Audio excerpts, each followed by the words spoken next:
All right, on today's episode of Let's Talk FGO, we're going to shoot a video. Oh, wait, we do that every week.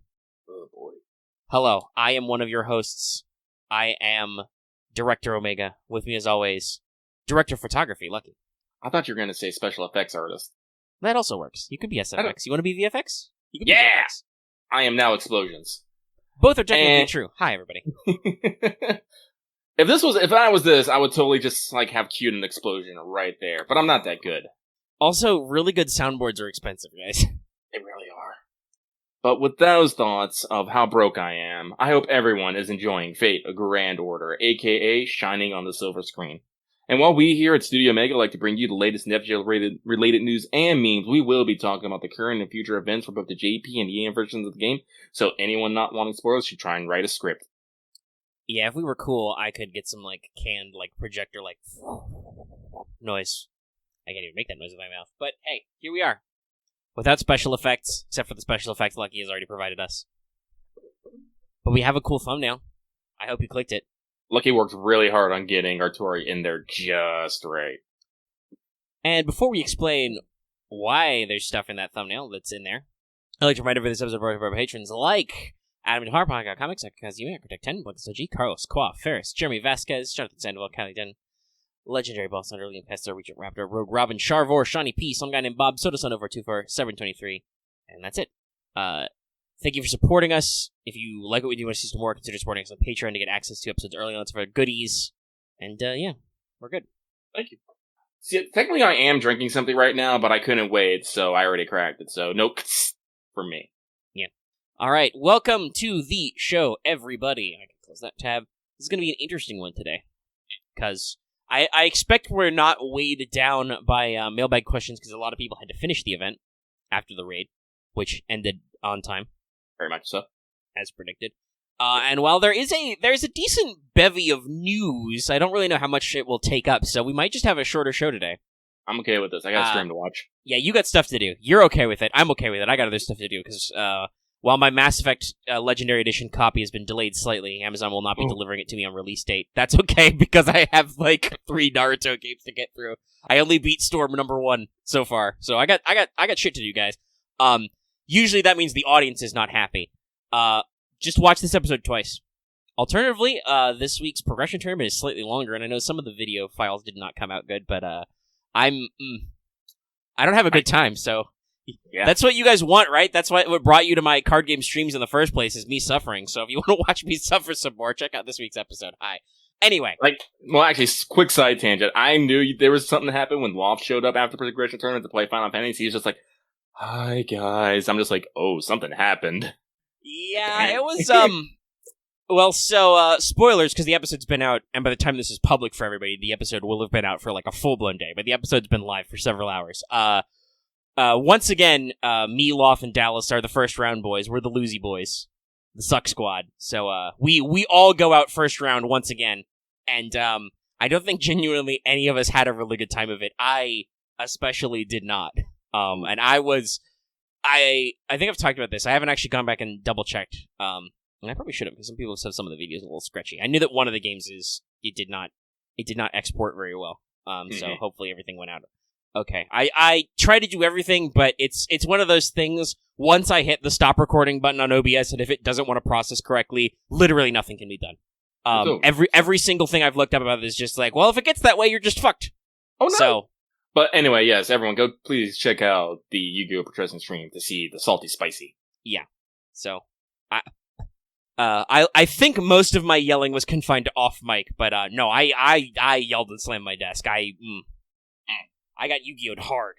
But we'll see how everything continues to go. I was also super tired that day. That was the same day, Lucky, that I told my fainting story about, so... Oh. I had a great day. For more on that, listen to What's Up. Coming soon. Alright, let's continue and just power through our segments now that we've managed to, chase this out for a good 4 minutes. We'll definitely hit our 8 minutes of mid-roll ads. Haha. Oh, yeah. And check out my other's favorite Kohai, Mesh. Senpai, 起きてください. That's right, everybody. Now that it's a full 5 minutes in, I can say, welcome to Wake the Fuck Up, Senpai, a regular segment for Pro Tips. My pro tip this week is about managing your work-life balance. Meihousou is very lax. Use this opportunity to either take a break before some big stuff, or work on your backlog. Yeah, I want to double down on this. Like I said, the event train is about to get really weird and then not stop for a little bit. So if you're all feeling a little bit burned out from these back-to-back mission events or other such things, please take a moment, just read some text, and not worry about life for a little bit. We almost assuredly will have either hunting quests or an interlude campaign run concurrent with the second week of Meihousou as well. So, like, take your quote-unquote dead week, relax, to work on your dailies if you need to, or just work on other stuff. Just know that all you got to do to FGO is log in every day and do a little bit of stuff. Mm-hmm. It's pretty chill. Everybody, people complain a lot about the burnout. This is one of those times when you can relax and let it go. Ride the wave. All right. I was about to break down the song, but I just felt the metaphysical gun that Disney will pull on me. Yeah, no, don't sing that one. No. just Mickey Mouse with a gun appears. Oh. Actually, by the way, I'm going to completely tangent, but I don't give a fuck. I recently learned that Defunctland has an alternate channel. I think it's called Themed Alternative. And one of the things they do on this is the Defunctland guy, Kevin Perger, and a couple of other YouTubers watch old Disney live-action specials, like when parks or attractions would open in Disney World. They watch some old ones from like the 70s and 80s. They're fucking wild. Literally, I think it was either for Disney World or for MGM Studios in Disney World. They have like a Wild West segment where like banditos come out. Fucking Mickey and Goofy light up bandits with revolvers. Like, they don't actually hit anybody, they all shoot their guns, but like, Mickey Mouse is out here with a gun fucking shooting at motherfuckers. I'm like, wow. Different times, guys. Anyway. Oh, no. Yeah, Toriaizu, let's move on. Let's move on to Records from the Throne, a regular achievement topic. These will be very similar this week. I completed all 99 missions. I wasn't sure I would, but I did manage to do it, even though, man, those last, like, 10 missions are a little bit of a kicker. Yeah. And also, obviously, because I did complete my missions, I got great at MP5. Yeah, so Lucky's kind of on the opposite scale of that. I also got great at MP5, but I'm only at, like, 90. I only got 91 missions complete. Because, as I said, we got to that last bit, I'm just all like, I do not literally want to have to punch, like, what was it, like, all these skeletons, and what was it? It was something else. I think the three big ones are, because they only exist in one node, is books, skeletons, and golems. Yeah, I think it was all three of those. Like, yeah, I had, like, 20 of them. They all, like, unlock as, like, the last 9 missions, and they're in exactly one node. And I'm just like, oh, man, we'll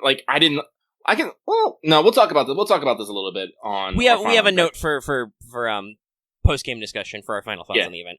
Yeah, but I will say, well, you have to do WASP if you want to get MP5 Gray. I will say that you have to. Mm-hmm. But the others are just for like gold foes and shit. Yeah. So I also did one last 10 spin for Reyna's. Did not get her, but I did complete the CE collection and I got myself a rare prism. So I'm like, not necessarily upset, but it's like, man. Now I poured all tickets during this event into the event and still got no joy on Rena's, so yeah, no. Yeah, like I said, like I like Rena's, I really do like her character and enjoy her, but I do think I made the right decision in not actually spending money for her. I will just have to wait till my next chance comes around. Whenever that will be. Interlude campaign, I think, for her. Yeah, we'll see. Because we still haven't gotten that rerun, guys. No. Well, we'll see what's up with that. Anyway, there's no All the World's Evil. Robin will put something funny in there. No, actually, Robin won't do it now because I'm gonna call Robin's shot unless they want to double down, but, Robin's All the World's Evil will be that duel I had that I talked about. Anyway, let's move swiftly on to, did you finish your master missions? Which, God, I hope you did. They were butt easy this week. Defeat 3 Knight class servants, defeat 3 Cavalry class servants, defeat 20 enemies, not servants or bosses, defeat 40 enemies, not servants or bosses, defeat 15 humanoid enemies, and defeat 15 demonic enemies. So, yes, do the event in any capacity. Yeah, do fucking anything. Play the game, please. Please play FGO. I mean, to be fair, this would be the time that in JP was a dead time. Like, everything was, like, super stretched out and had a lot of dead weeks in it, so it makes sense that a lot of these missions are just like, please play FGO. Don't give up. Well, I mean, Axe, you could... The beauty of Knight and Cavalry class being all of them is you can just do any of them, because it's three Lancer, Saber, or Archer class servants. Also, you could just farm them in the event, which you had to do, as I had to punch Katodanzo a lot. Anyway, that's Master Missions. Let's move into the super exciting news.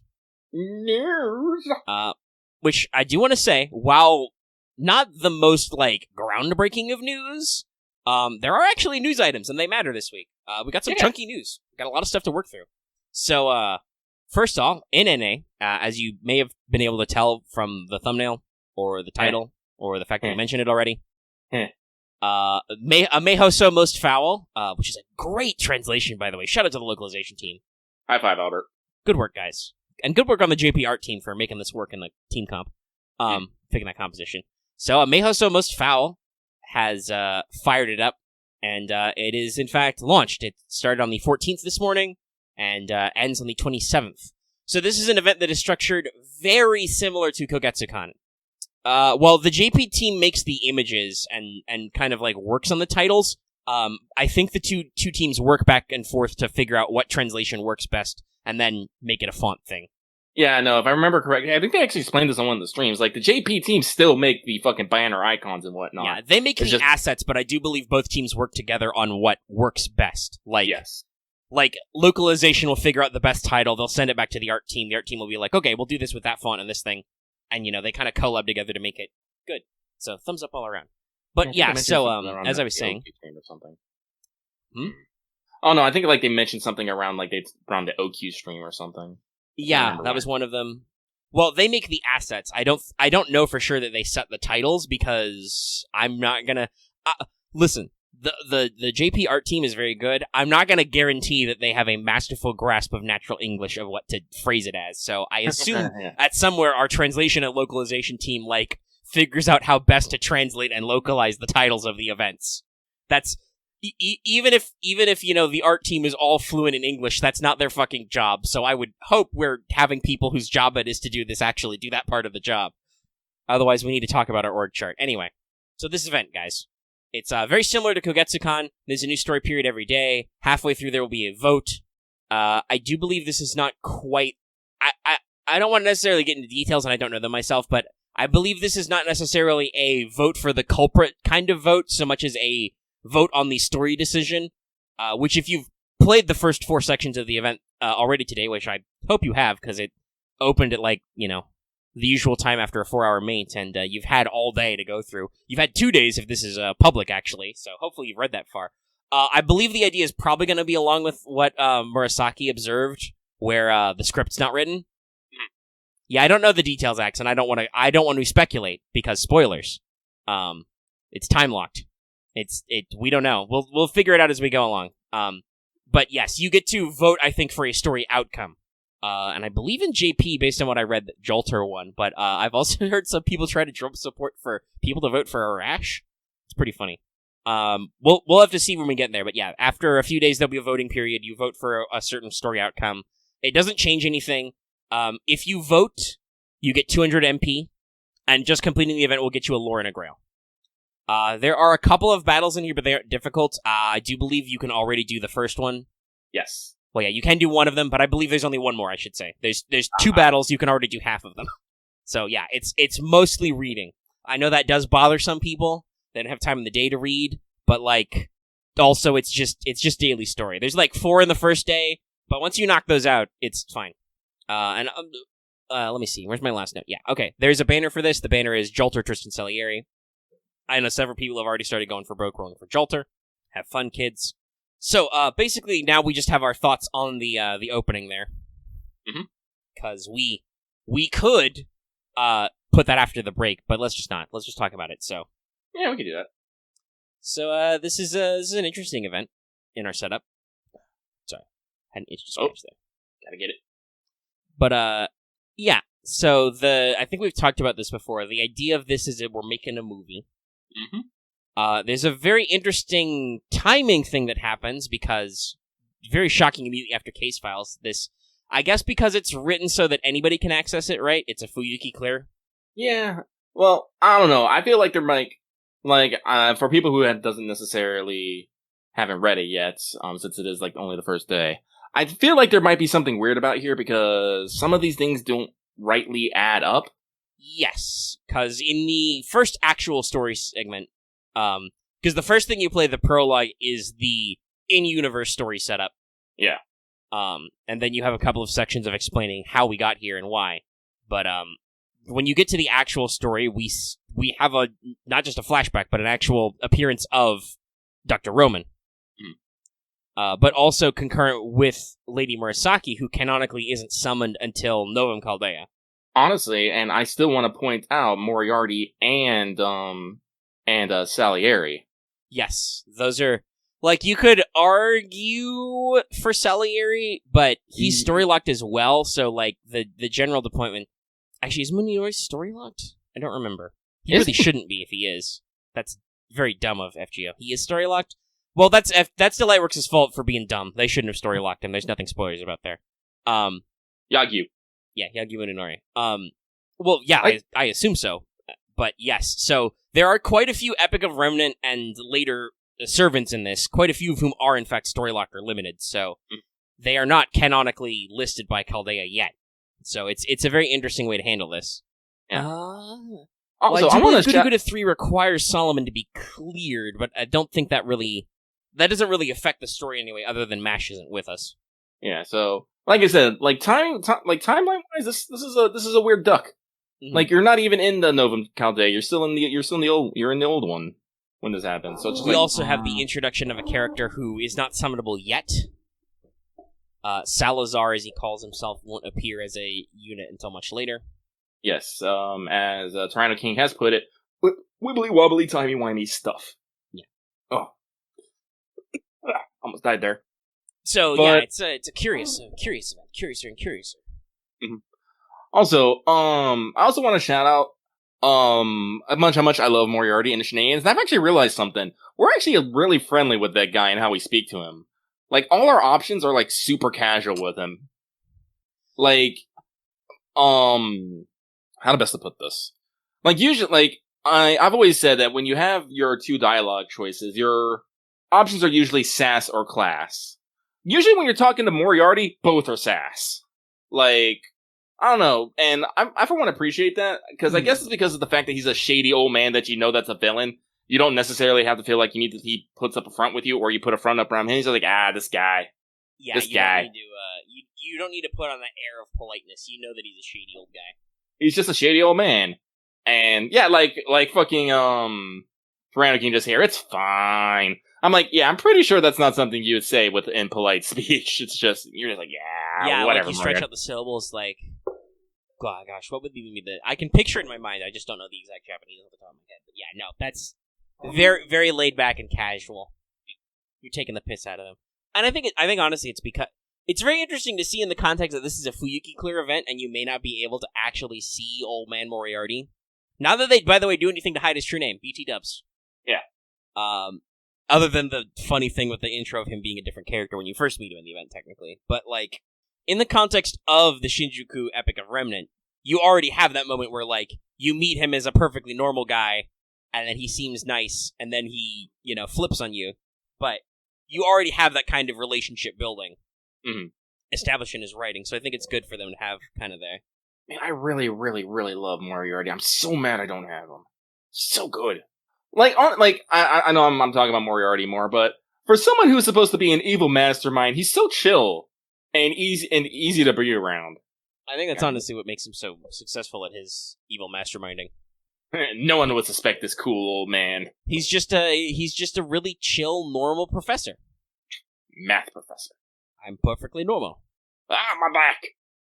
But like I said, we meet some new characters, we meet some old ones. A lot of people have said they really like JALTER's dialogue. She's a great choice for this.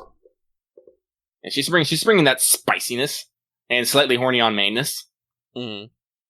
Yeah, I'm just trying to imagine what her dialect must be like in the Japanese, because I mean, it's probably pretty casual, just throwing out the ikemen thing a lot, but like, yeah, no, she's like, her character is written in the scripts to be like constantly bitchy and talking about, and the fact that they buddy her up with Salieri, who plays his role fairly well. No, honestly, I find it amazing that they put two Avengers together and it just works. Yeah, and they aren't like crazy freakout tier either. No. Salieri is fairly normal. He's able to play his role. He seems like he's got his shit together. I mean, as long as no one starts playing Mozart, he should be fine. Yeah.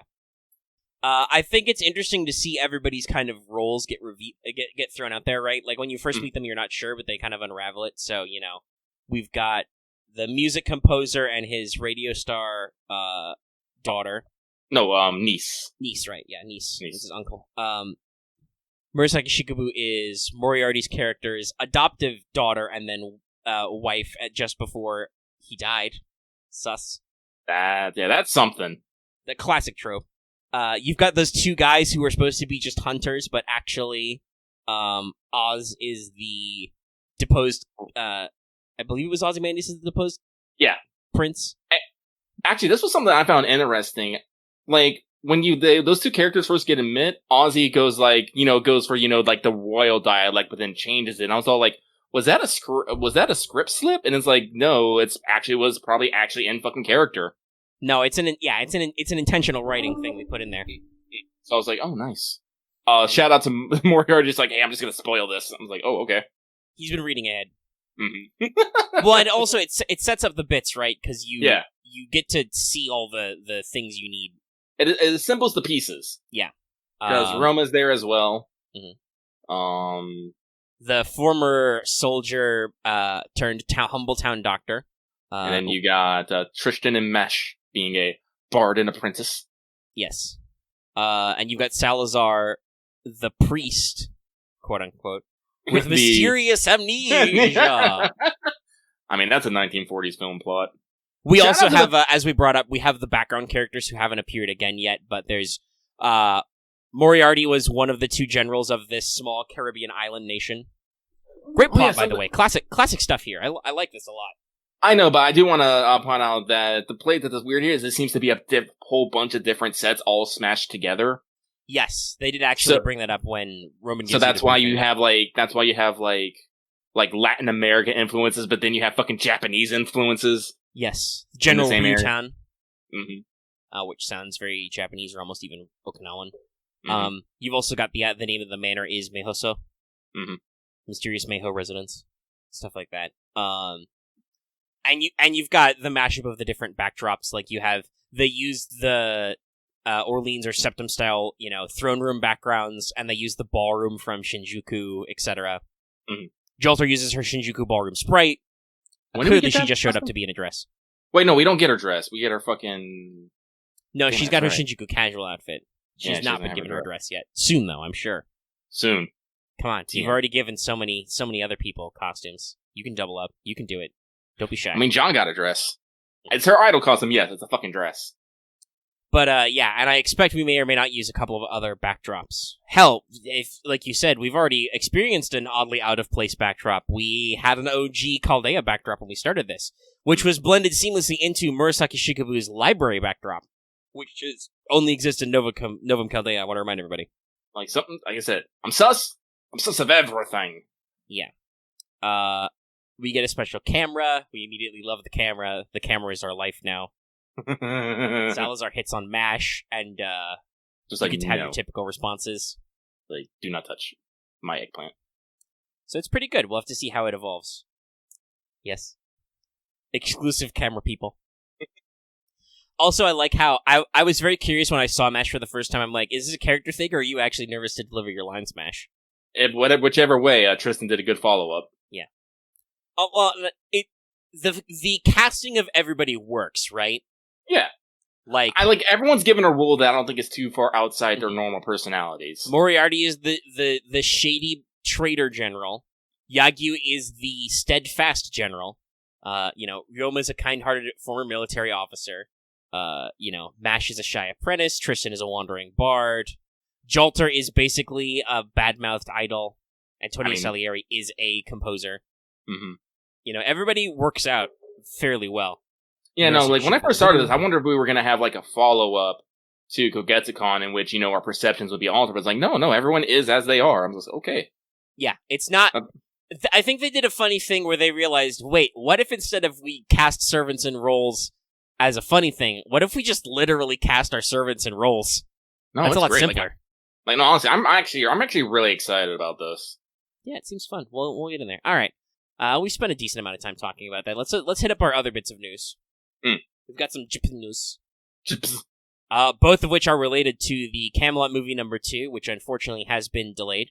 Oh no! I believe Japan has said that it's mostly because theaters, the movie's all done. It's just that theaters are taking, I think, a couple of weeks off because they Japan is definitely, I believe, firmly in the middle range of their COVID response. They're not the worst, but they also weren't the best. They've kind of been danced around closing and opening and stuff.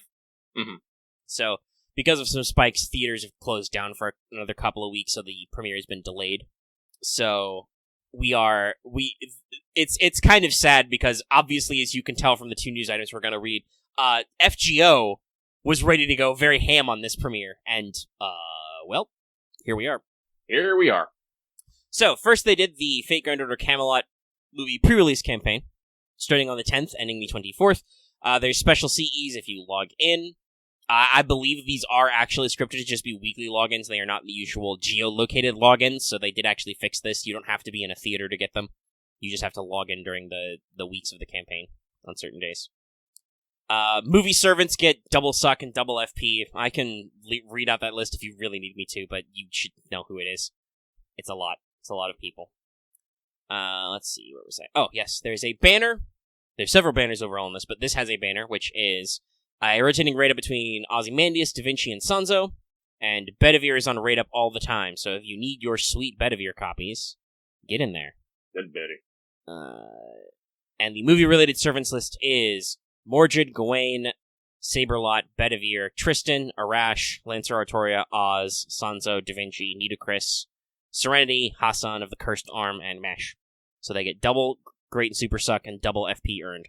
We also got some rank ups. Yeah! A lot of rank ups lately. So hey, if you all were one of those people who were like, wait, Ozymandias could get a buff, well, they did. Now. Just now. So, by the way, I've talked about this before. FGO has been on the record as saying they usually go for, they have servants designs, 6 months ahead of time. I don't know if they also similarly have their events scheduled in, 6 months ahead of time. They would have known well in advance when the movie would be done, so I assume that rank-ups are planned to these events quite far in advance. And we kind of know this from the way Heaven's Feel 3 went down, because that got delayed a lot as well. We knew that they had several buffs and animation updates for characters waiting for that they just would not let out until they figured out how they were going to handle that, But Ozymandias' charisma is buffed. Yeah. It gives the full attack up, so 10 to 20%, and now adds 10 stars per turn, and 20 to 30% critical up for all allies for 3 turns in a sunlight field. So, pair him up with Gawain to be Sun Bros, otherwise just hope, I guess. Even so, at least it's a full charisma normally. And there is at least one unit who can make it sunlight if you really need the buff to proc. Sanzo got a buff as well. Her taunt skill now has a charisma built in, full 10 to 20% as well. That's pretty good. Gives her another damage multiplier. Actually gives her a reason to use that dumb taunt skill. And Bedivere got an upgrade to his tactics. It now lasts 3 turns and is a full 10 to 20%, and also grants all allies a 20 to 30% NP gain for those 3 turns. So, oh, Jesus. Yeah, no, it's good. Very good. A lot of synergy with his fellow knights. Those guys were really usually hurting for their NP gain, so you've got a 10 to 20% NP damage up, and then also 20 to 30% NP gain up for 3 turns. On a 5-turn cooldown, by the way. Ooh. Yeah, tactics is good. Yeah, they did. Ooh. Holy shit. And now we've also got yet another event. I'm guessing this was our other big tie-in thing that happened, but we've got Holy Grail Front, My Super Camelot 2021, running from the 12th to the 26th. It's another Grail Front event. Man, we really must have perfected the coding on these things, because we are just churning them out like butter. This is 3 of these motherfuckers in about a year. Yeah, no, fuck, one was just earlier this year. Yeah, they've already done one this year. I mean, and I know Arcade's also done a couple. I guess that it truly is easy to code, because there's no story. At least there's no, deep rid story. I'm guessing Grail Front is now, fucking Hunting Quest and, interlude campaigns. It's just... Yeah, it's just something they do. Yeah. But again, I do want to point out the slight, I don't necessarily want to call it irony, but that we have these Camelot-themed events probably, I don't know, less than a month maybe from LD6. Oh, yeah, no. So on the one hand, these are both 2-week campaigns. We are obviously buying up that time. We are eating up that time before Lost Belt 6, right? Yeah. Now, these still end before the month is over. Lost Belt 6 won't be happening until June. It's been confirmed. I can't imagine that in their current event climate, they'll move it up a week. No. So there's still time for a rerun or something to get in, or some other aspect. But also it could just easily be a pre-release campaign, or a hunting quests or something, or an interlude campaign, or a fucking million downloads. I don't know. There's a lot of stuff it could be. I kind of hope it's an event rerun, just because, I don't know, that's something you could be doing with this time you're killing, you know. But, yeah, so we do that. It's another Grail front. It's another simulated Holy Grail War. I do think they actually have some different mechanics now. Like, I think they've got, like, optional danger enemies and stuff. I don't remember if that was in the last one or the first one. They seem like they're occasionally mixing up the mechanics, letting you do some different stuff. They've added Mordred's costume to the Rear Prism shop. And here's the big thing. This was literally just an excuse to get all these updates out. So, Lancer, Artoria, Gawain, Tristan, and Saberlot all got animation updates. Yeah, that's right, 4 of them. Biggin. Yeah, there's a lot. They're pretty cool looking, from what I understand, too.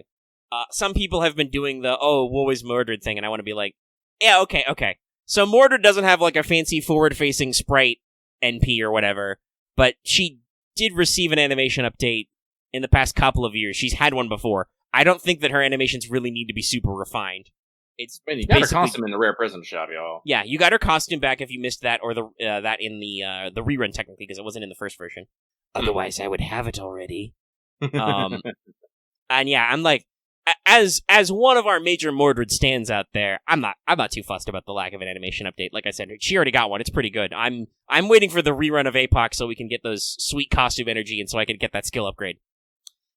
And I mean, I won't say no to maybe giving her a rank up on one of her skills or something, because, you know, we're just handing out rank ups on Mana Burst like candy, but, you know, I'll wait my turn.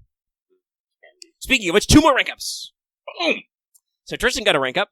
His Harp skill now removes all debuffs. Previously it was mental only. Gives a bigger heal. It caps out at 1k for everybody. And also gives himself 20 to 30% quick up for 3 turns. So now it's an NP steroid. Oh no. Also, I believe if you do this correctly, you can use his NP battery skill, which is a fairly big battery, but applies NP seal to himself. You can then cleanse his debuffs and NP steroid yourself. So you can do funny wombo combos, because demerits are for chumps. Only chumps get demerits, everybody. I think this will just help Tristan with his consistency and make him flow a little better. Yeah. But also, hey, guess what? If you were curious if she would get a buff, Lancer Artoria did. Finally! Do her Mana Burst. So now not only does it do 30 to 50% Buster Up for 1 turn, but for that same turn, it also gives her 30 to 50% trait damage separately versus chaotic and versus evil enemies. That is terrifying. Which means it doubles up on chaotic evil enemies. Terrifying.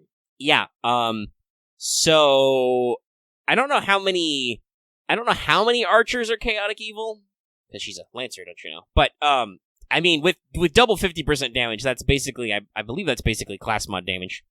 Class mod damage, but I'm pretty sure there's a fair amount of berserkers that are chaotic evil. Actually, are there any chaotic evil archers? I can't think of any off the top of my head. Chaotic evil. Yeah, Moriarty. That's it. No, there's also Emmy Alter, but it's those 2. There are a decent number of berserkers who are chaotic evil, though, and a fair slice of, obviously, that's the Avenger alignment. Mm-hmm. A lot of foreigners have that. Yeah, somebody's posted this already. That said, like, there's a fairly decent number of chaotic archers. It's pretty common. Chaotic good or chaotic neutral archers. Pretty sure there's a fair amount of just, well, I know Atalante is, neutral evil? Oh. Yeah, there's a few evils as well. Evil! I mean, it's not super populated. I assume that's why they felt it was okay to give her that on her Mana Burst as is, right? They're like, you're not gonna, double up on your damage niche too hard. That's not that big of a deal. Because keep in mind, this is a Pierce Invul NP. It's pain. So, yeah. But yeah, I think it definitely sets her out as being good in her niche. A lot of people have said that this is good for alter egos, because she gets resistance versus them, and Domen and Kiara are both chaotic evil. So, yeah. Welcome straight to horny jail with a lance. Yeah, so it'll help versus some berserker stuff. And of course, remember that the basic NPCs also, I believe, can have alignments as well. So, but yeah, no, this should definitely help her find her own niche as a lancer and give her some good juice. Yeah, no, Lancer Artoria has never been necessarily a bad unit. She's just been what I call, I guess, bland. Yes, she blurs with a lot of other AoE, because AoE Buster was a very, very common gameplay design from the early, right? Oh, it's because Grey's NP isn't exactly the same. Yeah, it's... She only releases a couple of seals. Yeah. It's basically a downgraded copy. That's the best way to think of it. Yeah. I mean, because technically the NP itself isn't a copy, but it is authorized through the Mystic Code, so it's specially limited and it doesn't proc quite the same way. And I think that's a good way for them to handle, like, how it does slightly different stuff that works more for Gray's kit. The resistance down is actually really good. But Buster AoE was a very overpopulated archetype for a lot of classes in the game's early years. It wasn't until much later that they started actually coming up with competent art strats. Because early on, the game designers were straight up afraid of arts looping. They were like, you shouldn't be able to NP back-to-back. That's too crazy. You shouldn't be able to do that. Stop that. And now we exist in, the world of people making that joke about Unlimited Blade Works, where, or not Unlimited Blade Works, Heaven's Feel, where Saber Alter's deck is oops all Excalibur Morgan. Like, we've realized that, this isn't that crazy. I know you don't have an AoE damage dealing quick caster. Honestly, they don't make a lot of damage dealing casters. Period. I think that unlike assassins who often have to deal damage, they figured out that there are some problems with the caster damage mod. But it's a working state, and I think they've learned a lot about game design and a lot about what they care about. They learn to stop to not be afraid and love to learn the NP. Yeah, I mean I think they just realized that it just makes the game go faster, and people want the game to go faster without being like easy fast. You know what I mean? Yeah. I mean, some people want the easy fast, but like in general, most people are like, okay, I want to be able to reasonably do this in the amount of time I have in the day. It's why, like, you see, like, say, once again, compare Guda Guda 3 to Case Files. Look at those two mission lists and think, which one is way simpler? Oh, it was Case Files easily. Like, yeah, there were a couple of those last ones, but honestly, that was mostly just a matter of, like, coming down to those last couple days, because it did take us a little while to get through the raid, because we did not have Golden Week on our side. We did not. And just to chew through those and go like, oh yeah, no, I just gotta repeat this a lot. But like, compared to Guda Guda 3, which I didn't even finish the story far enough in the rerun to get my extra Ryomas, like, that's how much of a slog that was, that rerun. So yeah, they've learned a lot of lessons, and they've realized that, like, oh yeah, we don't need to make every unit a cookie cutter, like, niche thing. We need to make every unit unique so that you use the units you've got. Like, I do believe that, for instance, Lancer Artoria fiercely competed with Karna, which is kind of not a competition in the OG days, because Karna is goo and unlimited, whereas Artoria is story-locked. Speaking of which, by the way, I don't think I've read this out yet, but there is a summon banner as well for Holy Grail Front, my Super Camelot, with Bunny Ears Merlin. It's a rotating clusterfuck of Lancer Artoria, Mordred, Lancelot, Saber, Gawain, and Tristan. Like, you thought the Camelot movie pre-release campaign's rotation was bad? There's nobody on this list who doesn't rotate, because it's all 4 and 5 stars. Anyway. I mean, yeah, they're probably technically faux ears, but you know what we're getting at. He's got ears on his hood. By the way, no news if that's an official costume or not. We'll probably have to finish the event and find out, because everything's time-gated. We'll know next week. I do believe there is no event store for this, but you can find treasure chests to get rewards, so I wouldn't be shocked if, like, as a quest complete or a bonus reward, it was a thing. Oh, Guda 4 is not mission-based? Thank God. What is it? Is it a point thing? Actually, it's map-based. It's map-based, isn't it? Oh, by the way, in case people are wondering, there was no effort to pre-game Meihousou or anything, because there's nothing to pre-game. Literally all you need to know, there's like 2 fights. Just when the vote happens, make sure to vote to get your MP. Here we go. Let's go. But yeah, that's Holy Grail Front and the Camelot movie pre-release. Got some good rank-ups in there. Got a bevy of stuff, you know. You've got some decent options to work on with those units. They're doing some good stuff to improve everybody. They're showing people some love. I kind of thought of this myself, but yeah, the way that recent bout of Rank Up Quest was designed was clearly like, okay, these guys aren't going to be in events anytime in the next 6 months. Let's give them some rank ups, you know? So they're chipping away at them, and once again, I don't know what's next after this in JP, because we don't extend into June yet, so will it be... I think Case Files rerun is approaching meme status at this point, Lucky. Like, yeah, because it just happened in NA, and it's like, okay, it's been like 2 years. Are you guys gonna rerun it anytime soon? Like, I believe before that it was Prisma was a big event that was like, hey, when are you gonna rerun Prisma, guys? Well, you gotta do that. Usually we usually get the rerun within about 2 years, so it has to be coming up soon. It has to, but this is why it's now a meme. Mm-hmm. We don't know. CCC was another one. That was another like, man, when's that gonna get rerun? Yeah. Thank God CCC got added as a main interlude for people, though.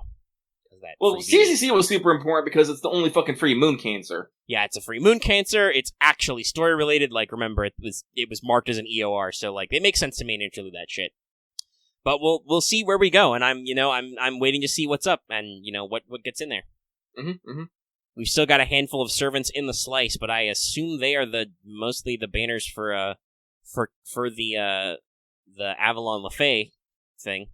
I'm gonna assume they probably don't include the anniversary servant, and also that's another thing, by the way, that I've been saying is like completely up in the air. Like that could be literally anybody. But all right, speaking of things from literally anybody, let's do mailbag. Let's do mailbag. All right, everyone. So I'm telling you right now, in like 8 minutes, 30 seconds, my fucking Final Fantasy stream is gonna start, and I'm gonna be super hell distracted. I might even have to take a quick pause if they show like a fucking trailer or something. But in the meantime, let's talk FGO mailbag, y'all. The segment where I read your submissions. Keeping it short this week. We got 21. Oh yeah. Like I said, we have nothing in the back half, so we're gonna get through all of them. And assuming Lucky didn't get distracted, we could probably do this in under an hour anyway. Yeah, probably. 21. All right, let's go. Let's go. So this first one, I've decided I'm gonna read because I need to put someone in their fucking place. But it comes from Day 189 of waiting for a Fate prototype adaptation. Yes, many people are waiting for that. But they say, hey, Lucky and Mega, hope you're both doing fine. I always thought... Wait, hang on. Better cadence. Hey, Lucky and Mega, hope both doing fine. I always thought the idea of two people from different ages, different worlds, finding love in Chaldea, something that would be normally impossible, pretty romantic. But the story really acknowledges romantic interest if it is directed towards the master. That may be a grammar fuck up there. Yeah, I don't know.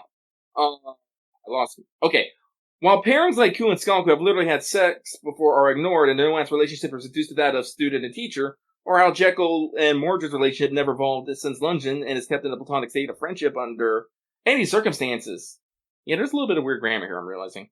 Also, I want to throw this out there. If it sounds like Lucky is talking weird, I don't know if this person was like on a phone or something. There's a lot of incorrect double spacing in here, and it really throws off the cadence. It really does.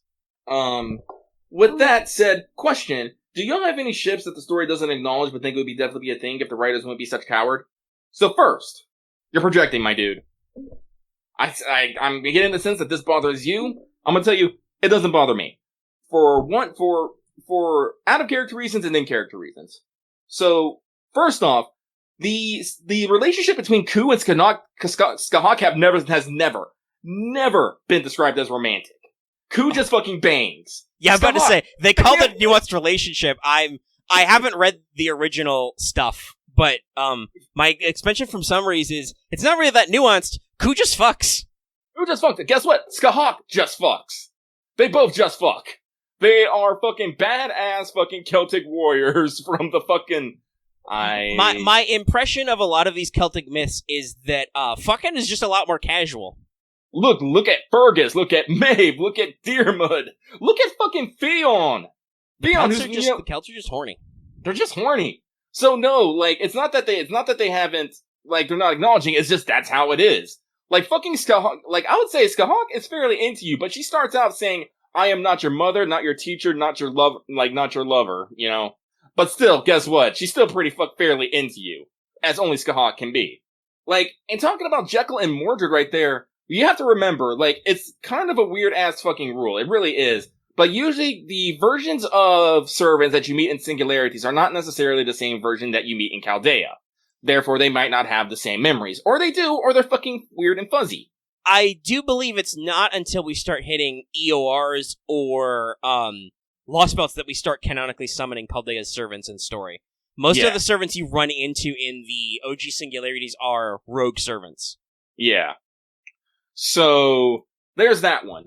Now, like I said, and other than that, there is plenty of romance within Chaldea.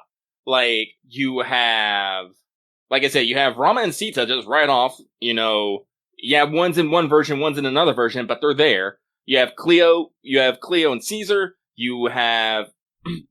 Cleo and Caesar, by the way, which is portrayed as aggressively romantic, even though Cleopatra had more kids with Mark Antony.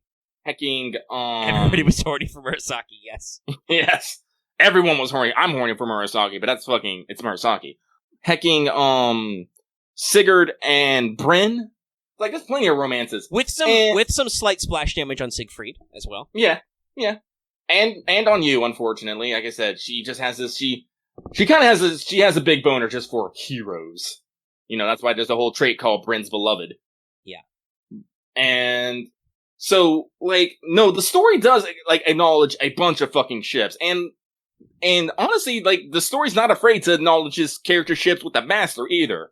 Like, usually, you'll like, by Bond 5, you'll know whether or not a servant is into you. Yeah. But and that's the reason why I think we have such a strong reaction to this question, because you phrased it as what we like to call a leading question, friends.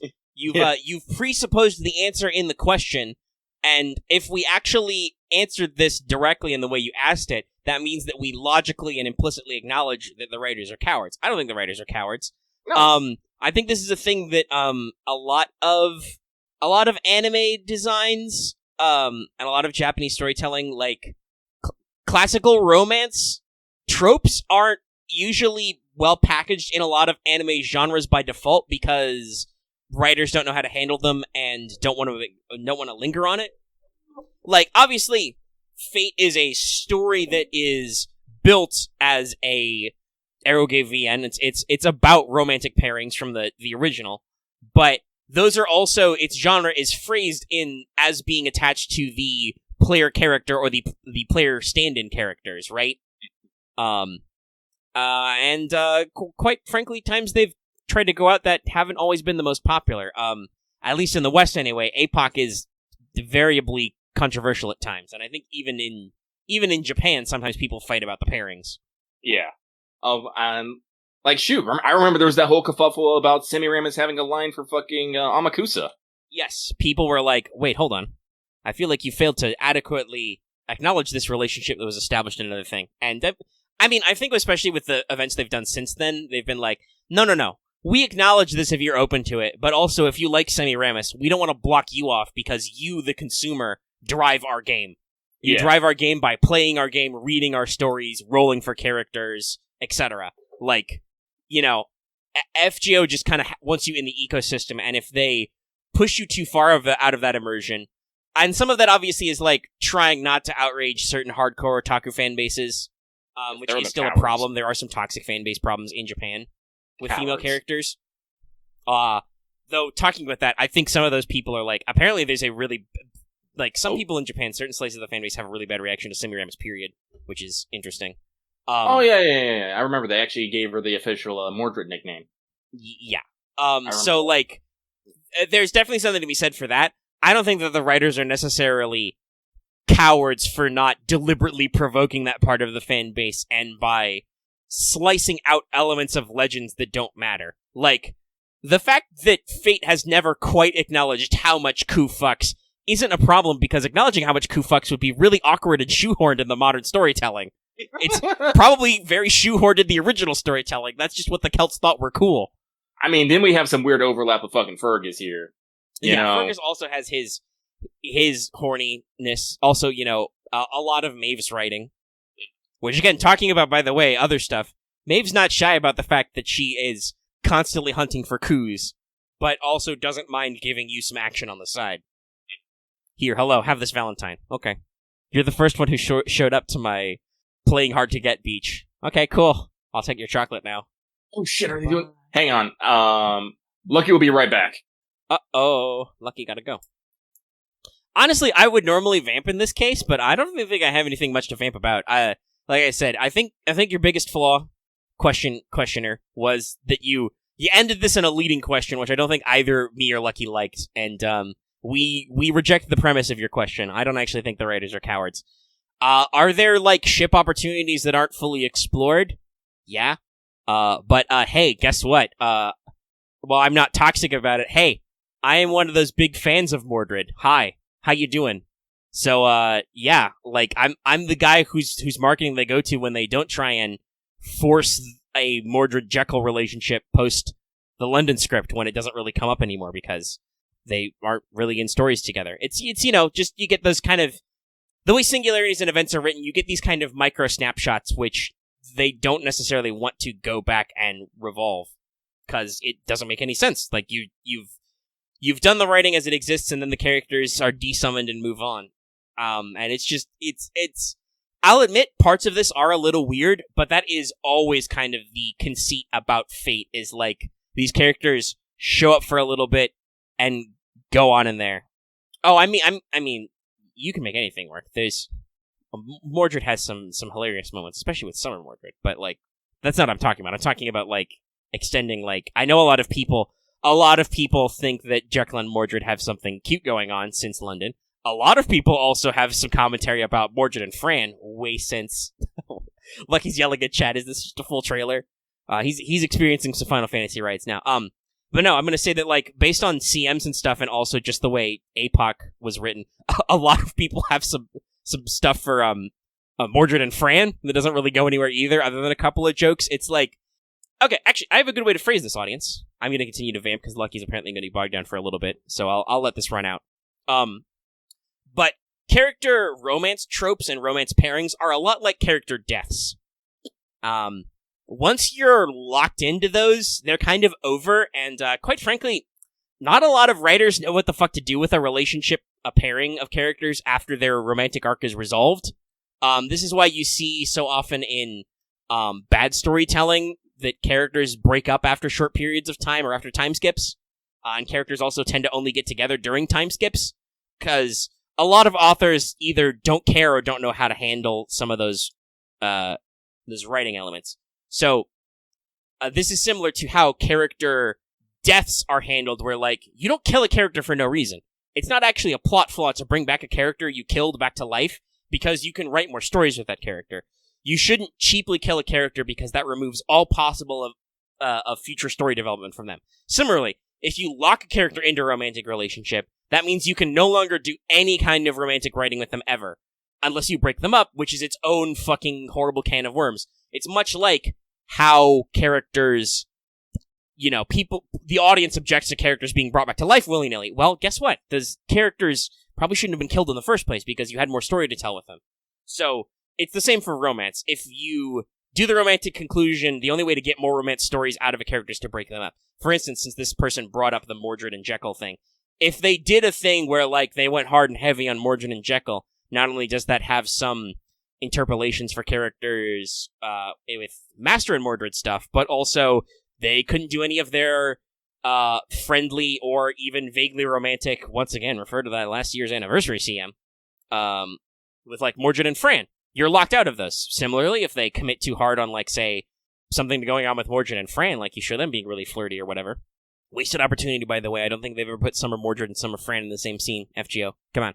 Be great. Be hilarious. Then you can't do other stuff. So, once you kind of lock these tropes in, it solidifies your writing and it gets more complex to unentangle, so it's a huge pain in the ass. It's much better if you just avoid these, because FGO is a constantly ongoing story that's evolving, and you don't know where you're going to conclude yet. So, God, Axe, that's a long-ass question. I don't even know if that's good for What's Up, because that would require me to think a lot about series writing. Alright, Tyranno King, I need you to play back what you just said to yourself, because I feel like you're having a separate conversation and not listening to me very well. I want to clear everybody out of this. But it does appear that Lucky is still stepped away, so I think we're going to take a quick intermission until he's done with whatever's going on with him, and then we'll resume your mailbag. Alright, we're unpaused. We're back. Alright, we're back. Did you hear any of my dissembling at the end there, Lucky, or were you busy? I was busy. I was shedding tears. Okay. So basically, the to reiterate the point that I came to Lucky after I vamped for a little bit, I basically came to the conclusion while talking out this question, other than, you know, calling them out for some of their bad grammar and their leading question at the end, was writing character romance and climactic to character arcs with romance is a lot like killing characters. Once you've done it, you've kind of hit a climax that prevents you from going back and doing those bits over again, unless you get plot contrivances involved. And much like bringing characters back from the dead is really cliche, breaking up characters or whatever over a time skip is also incredibly trite. So it's not something you want to do lightly, especially with the way Fate and FGO's story is structured, with these, like, little bite-sized... Well, okay, some of these stories aren't bite-sized. Hi, Babylonia. But these little, like, smaller blocks of story distributed months apart at a time, it's not something you want to, like, lock yourself into. So I don't think it's a question of cowardice. It's a question of just, like, smart writing practices. Mm-hmm. Again, to reiterate, not just for Lucky, but for the audience at home, think about how many anime and manga you read or watch where great romantic developments happen off-screen during time skips. Because the writers don't know how to handle this development anymore. But let's move on to all the rest of our actual questions. Yeah, we got 20 more. Let's go! It'll be faster. It'll be much faster. It'll be much faster. Lucky has a reason to go fast. So here we go. Lucky's gonna go fast. So, New mode activate.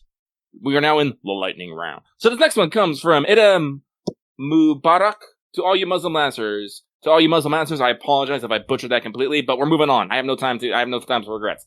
They say, in an indie fighting game called Say Your Fight, based on Maria-sama ga Miteru, the character Toko turns into Archer, Emiya, and shouts Trace on Caliblock and as a super attack because in the series, Yumi, who was voiced by Kano Ueda, is the Sawyer, the special senior-junior relationship of Toko.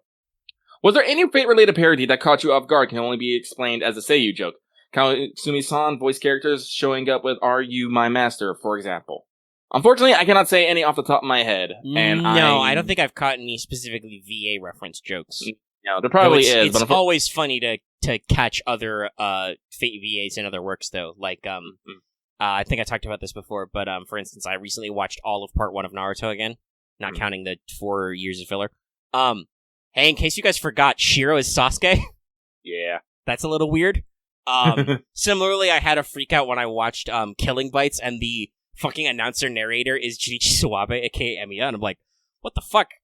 Archer, why are you out here reading animal facts really enthusiastically? But, actual references, no. I'm used to the subtler stuff like, God, Lucky, what's that manga that's now an anime that does all those Fate gags in the background?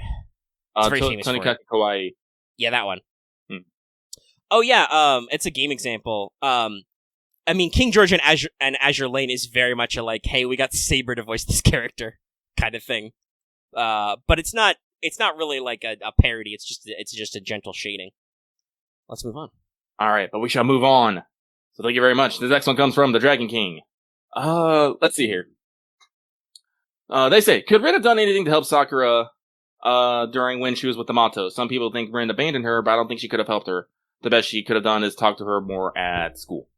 Personally, on my sense, I don't think necessarily Rin could have done something, because when, the separation happened, Rin was a small... oh shit, they're talking about new jobs.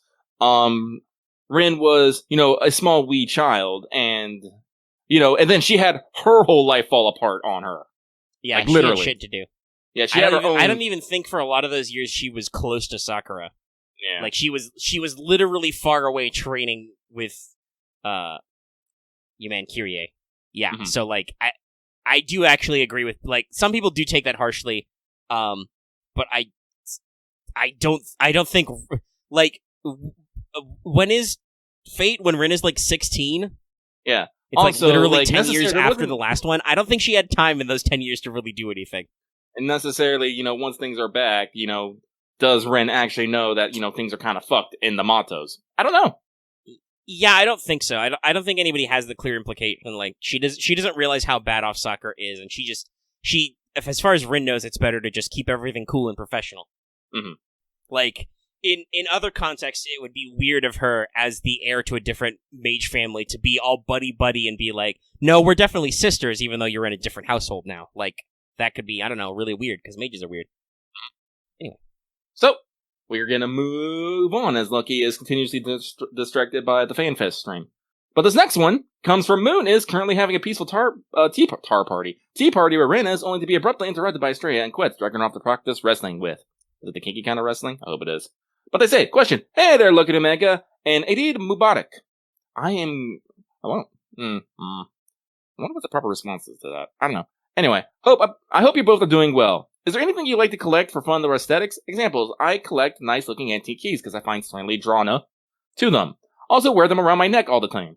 Does that mean you are the keymaster? Just gotta find your gatekeeper. I mean, I'll say this. As a kid, I was much more of a pack rat. Like, cool. I would have things packed with, like, shiny rocks, buttons, all kinds of stuff like that.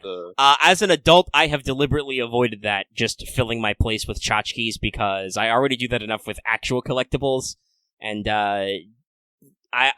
I'm still at a point in my life where occasionally every couple of years I have to pack my shit up and move it somewhere, so... Oh yeah, they're showing off the new job in fucking Final Fantasy right now. It's a side wielder, and it looks like it's deep. It's Bloodborne. Nice. For me, I've only started this collection recently, but I collect video games. Like, I generally go out and find old video games, and I put them on my shelf. That's a little weird. Like honestly, actually, recently I just almost cut my collection and by a third because examining my life and being like, do I actually want these games? I'm like, no. My collection is specifically focused on games of my youth or games that I have, fond expectations of or experiences with. I think I'm going to want to play this class. So, yeah. Oh, it is called Reaper. It's literally called Reaper. Okay. Interesting. Is there a lot of... I don't know if there's a lot of Final Fantasy basis for that. No, there's not. Also, somebody does have some brand new news. Oh, the Solomon movie poop? Yeah, we officially have the key visual for Solomon. Oh, nice. Let's see. So, for people who don't see this, we've got Salraman Gatia in the front and center, just above the Master, and Mash above that. We've got Vinci and Dr. Roman in there. We've also got Bedivere, Mordred, Nero, Jean. That's good. That probably means we're going to get the speech. Enkidu, and also Nightingale and Drake are all in the poster, so that's cool. Yeah, it's all the singularities. It is all the singularities, isn't it? Yeah, I guess that means Mordred represents London. For America, Okeanos. Yeah, that's good. It's a good spread. It's a good way to do it. So, yeah, okay, so... That's cool. Heck, yeah, that's very cool. Maybe we'll get a date soon, then. Yeah, I don't think there isn't let me double check this image. There is not a date on there, is there? Mm-hmm. Not unless it's in kanji. Oh no! Actually, usually for dates, they actually use English more. Yeah, they usually use the Roman letters. That's why I'm like, Roman, no, Roman. unless there's like a kanji thing in there. There's no date on this. This is just, I think, a coming soon. There is like how many millions of DLs FGO has, but that's it. It seems like. I want to be this Reaper already. So, thinking. All right, I have regained myself. Thank you very much. I hope you found that answer interesting. I'm gonna move on. This next one comes from Sleeper from Staying Up Late Making Macros Work, Suna. They say, hey, Lucky Omega, no thoughts, empty head, equals, I had a question, but it left as soon as I went to type it. Hope you have a good weekend. That is Pain Pecco. We know how that works. But thank you. We move on. The next one comes from a master holding Nobu back from eating all the snacks, while Okita and Okitan fight for my attention. Snacks. They say, greetings, Lucky Omega. I'm surprised how early Mailbag was posted this week, so I hope everything works out for you guys for the most part. Lucky's trying to be on top of things. Greetings, Lucky and Omega. I'm surprised how... my question for this week is this. Considering what happened to Marsberry and the events surrounding it, do we know what happened to the Amnisphere's family crest? Was it collected by the Mage Association, or was it already given to someone else like Olga or Wodaime? It'd be a shame to think of the crest and all the knowledge was lost forever, and I don't think it's been brought up in story. Anyway, see you in the next mailbag, and keep being awesome. No, you stay awesome. I'm going to assume, because it happened in Marsberry's office in Chaldea, that his crest was probably policed up, and I would have assumed, because she's full-blown the inheritor of the family, it got past to Olga, which does mean that it's been sucked into a black hole. Bye. Rip. Oh, it's a two-handed side. Yas. Sides are sexy. I do want to throw this out there. This is actually very interesting. As far as I can tell, I just checked the FF Wiki, there's never been a Reaper class. Oh. But the Reaper is a recurring enemy, like a mini-boss or just regular enemy, and it's a reoccurring ability, so that's actually very neat. This is technically, I think, a new class. Is Sage an original class, or...? No, they've definitely used Sage before. There's, like, Sages in, like, the tactic games and stuff. Okay, then the Sage weapon of fucking Gundam bits is new. Okay, so... Thank you very much for that. So we're going to move on. This next one comes from Cyrus21, who says, hey guys, didn't submit a question for the raid episode as I was busy with real life and raids against everyone's favorite Loot Pinata. Got to speak by an extra MP for Martha as my big draw, besides great. My question is, who is your favorite Lost Belt King in Lost Belt so far? They don't have to be connected directly, as in that Lost Belt King. Personally, my favorite Lost Belt is probably between 1 and 2 for story and our companions' characters. Gerda and Paxy's Pseudo-Servants win. My favorite Lost Belt King is Chi-Chi Wong, for his overall writing and the fact that I actually own him. Yeah, that's good. That's a good reason. Anyways, thanks, and good luck on Lost Belt 4 in the future. Who'd you just pose to make? Oh, that's a Sage. Yeah, it's a Sage. Favorite Lost Belt King is definitely Chi-Chi Swang. He's the one who basically was all like, is your world better? And as you know, as he fucking slowly walks to you, like, towards you. Yeah, I think out of all the Lost Belt kings, because it's Ivan, Scotty, and Qin Shi Huang. Qin Shi Huang is the most compelling king. Like, he's the character we get to interact with the most. Like, Scotty spends most of her time chilling in her ice castle, just being like, yes, I am here. I'm super cool. I love you. But also, I hate you. Please die. And then Ivan is literally taking a fucking nap for 2/3 of the story until Act 3. Like I said, I will say, I do want to say, I think Ivan definitely has one of the more powerful moments where he literally, confronts you about everything, but just no overall Qin Shi Huang, who's like, no, I will actually challenge, like, everything against with this. So, but actual, probably favorite, I still want to say maybe Lost Belt 1, as we're still setting up all the stakes and whatnot, and, I mean, you get to ride a fucking golem. Like... Yeah, no, I think in terms of writing, very much Lost Belt 1 is the strongest so far. Like, we've talked about this before. 3 is a little short, and even then it feels like it's stalling for time at points. Yeah, like 3's story is honestly in your relationship more with Qin Shi Huang than anything else. Yeah, it's a 3, we've talked about this before, I believe, in our long episode about it, is 3 is much more character-driven, not really plot or setting-driven, which still makes it interesting. It's just, compared to the other couple of Lost Belts, like, 2 and 1 are definitely much stronger, and I think I agree, I would prefer 1. Yeah. Like I said, I will forever remember just fucking Salieri going ham on the piano. Which, by the way, you can listen to now in-game. It's great. So, there's that. We move on. This next one comes from a masked man offering strange bargains. They say, hey, Lucky Omega, hope you're having fun figuring out the why done it, playing through Case Files collab and thinking of what's to come. It seems that many popular characters from the Fate multiverse has been made into pseudo-servants, thus leading to my questions. What characters from the Nazuverse would you like to see made into, I should have clicked read more, the host half of a new servant set, the new pseudo-servant to be added into FGO? I mean, there's a lot. I mean, there's just a lot of fucking characters, honestly. Yeah, this is a hard question. I think I remember this from skimming them over. This is a hard question to answer, because there's a lot of fun background characters in Fate, who play, like, masters and normal humans who have yet to show up, who don't necessarily have unique enough superpowers to appear on their own. I mean, like, I still need a Soichiro just so Medea can just fucking die. I think probably my most in demand as a playable unit, whether or not she has to be a pseudo or not, because she has her own fucking noble phantasm, is I think we're missing Bazette, maybe the hardest. Like, in terms of not even mentioned at all, like, because Kyrie has a character in Rasputin and stuff. Yeah, Bazette, Shoichiro. There's no proper Shinji pseudo as well. Yeah. Oh, I know a lot of people have demanded that. A lot of people are clamoring for their Hakuno. Yes, the Hakuno jokes are also, they exist. They could be fulfilled. Yeah, no, I'm gonna have to get this fucking class day one looking at these attacks. These are sexy. So... But yeah, no, I think that's like the quick and dirty. So, thank you. Thank you very much for that. We're gonna move on. This next one comes from just one more episode, then I'm off to bed. Are you sure? Are you sure about that? You're wrong. As a person who's been binge watching, you're wrong, though. But they say, with 150, the raid's completed. Oh, it needs an of in there. I finally got my waiver to Bond 10. Congrats. Next, I'll be trying to get Aresh, Okita Alter, and Angra, who are all Bond 8 to 10. You mentioned who you guys already have at Bond 10, so my question is, who are your next Bond 10 servants? For Lucky, I'm mostly trying to work on getting my Tama Lancer to 10, and then all my Sakura faces. All the Sakura faces. I'm not really working hard on getting anybody to 10, but, sorry, if you would mind that, you can go ahead. Nah.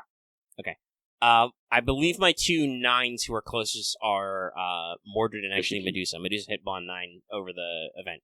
Not during the raid, by the way, I was using her to farm stuff. Oh yeah, by the way, if you're not watching the stream and you like Final Fantasy, Yoshi P literally just came up here dressed as a fucking Reaper. He has a slice and everything. This man is a madman. I love him. I'll be glad to, I believe isn't he heading up 16 as well? Yes. I'll be glad to support him then. That sweet 16. Anyway. By the way, since we are distracted, I do want to throw this out there. I found a much hornier version of the Sage from the Bravely Default browser game that apparently existed once and has since been defunct. But thanks, Final Fantasy Wiki, for putting this in the art of various Sage classes over the years. Thumbs up. Anyway, let us move on. Who is next? Next up is washing dishes and doing laundry. They say, would you know anything about 3D or animated phone wallpapers? Or would you like anything as events as wallpapers? I was thinking about the Seraph map background. I actually do have I have a still version of one of them. Ouch. There are definitely ways to do it. Like, actually, I have on my phone a animated, well, I say it's animated, but a in-motion Tamamo wallpaper that I use on occasion. On your desktop, it's easy. You just got fucking wallpaper engine, which someone was very kind to gift me, and now I have a animated Nier Automata GIF just going constantly in the back. I'm all like, yes, this is good. But when there's a will, there's a way. And I think we should move on. Yeah, I The next don't one really have comes- particular demands from wallpapers. Mhm. My current phone wallpaper is the Aresh Anniversary CE. Quite. I bonked my mic. That's okay, I did that earlier. So thank you very much. This next one comes from 418, who says, hello, Omega and Lucky. Hope you have a great weekend. You too, my dude, but we're moving on. This next one comes from Mooncell Master stuck in a post office line. Pain. They say, good day / evening, sir. Lucky. Oh, you don't need to put do you have to put a period? No, you don't have to put it. What is the sir? It's not an abbreviation, you don't have to put a period. Yeah. Sir, MR for Mr. is an abbreviation, that's why you put the period. Mm-hmm. This has been Grammar. Anyway, sorry. Anyway. We're going to interrupt the flow. I hope things are going well. Simple question. If there was a case file 2's comic, what would you like to see from it? Until next week, cheers. Flat. Hephaestion and flat. Yeah, put it. Sven in there too. Yeah, some Sven. Sven could be fun. He is a thing. Get some more of these characters. Maybe the crazy eyeball girl, not like as a playable character, but just throw her in the mix. What was the name of the Japanese snake lady? Was it Ada? Adeshino, yeah. She's Adeshino. cool. Yeah. She's cool. We could put in some more subtle jabs to see if she's flirting with Waver or not. Probably make him flip his shit. Guys, Honestly, the more I think about it, if we're thinking about this in a tradition, if we're thinking about this in a traditional, theater story, it is always the fucking, deadly woman that's usually the most into the detective or whatnot. Mm-hmm. Well, I mean, that's kind of how they played it up in the actual Case Files story they adapted. It was like, yeah. Is she good? Is she bad? I don't fucking know. She might be slightly horny on a main. I guess because she's a mage, she's a little bit of an asshole, but that's about it. She had some cool magecraft, though. Yeah, she did. Fucking paper snake shit. Sick.